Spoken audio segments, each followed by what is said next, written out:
Hello, I'm Tami Utley. Today we're going to be doing a teapot cake. I happen to have a lot of teapots at home, but I have one that is shaped like a rose, and it's made out of porcelain, and it's got a leaf for the spout and a vine for the handle, and I really like it. So I'm going to make it out of cake and sugar today. So to start off with, I used one of the stainless steel stacking bowls I have at home. This is the middle size, and I believe it's like a 7-inch bowl.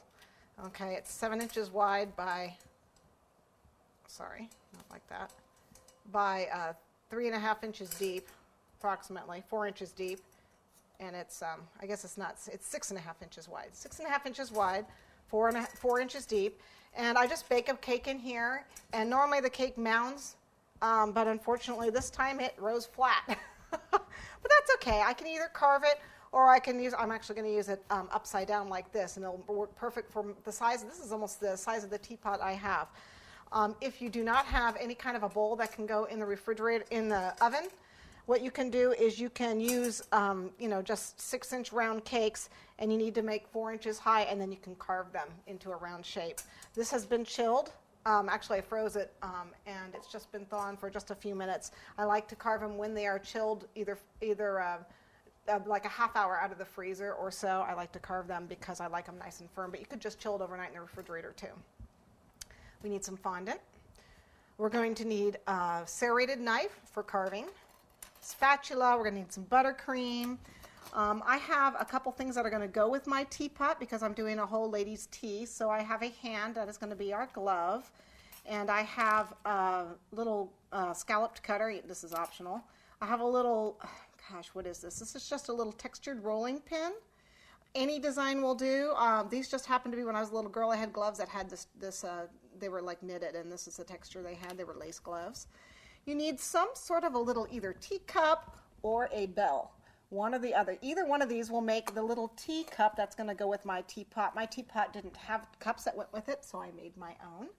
This happens to be a demitasse cup or a cappuccino cup or something that was from a set my aunt had, and so I'm using it. If you don't have something like that, again, you can use a bell, or you can actually put foil into a cup and then and shape that and then use the foil.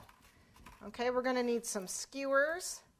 We're going to need some cutters. I believe this is a 2-inch circle cutter, and this is a 4-inch. I needed some large rose and leaf. So this is actually a set that I got from from Gem. This is a Gem cutter set. The rose petal, calyx, and the leaf. This is just an all-purpose leaf veiner. It's optional. This is a double-sided leaf veiner. Again, it's optional. You can just vein it with a toothpick if you want. And then these are leaf cutters, a stacking set of leaf cutters. I think we're only using the middle one. I can't remember which size we're using. I think it's the middle one. A spoon of some sort. This is just a small spoon I had that looked like it fit that cup pretty well. So I'm going to use it to mold my spoon for my tea set. You're going to need some dusting colors, a pink, either this Cosmos or lilac. Either color will be fine. I have a Chartreuse petal dust and a lime, and then this is moss green paste food color. You'll probably want to have some Tylose powder and a clay gun we're going to use. And then this is just a quarter sheet board, 9 by 13 sheet board. And then, of course, I have a board to go underneath my cake. This is a 6-inch board, but I have a feeling we're going to cut it down because this isn't quite, even though the pan was 6 inches, it's not going to be quite 6 inches underneath, so it's probably going to get cut down probably to about 5 inches. I'm guessing 5 or 4. I don't know. We'll find out when we get there. So, and then a little bit of buttercream, and I think we're good to go. So let's get started.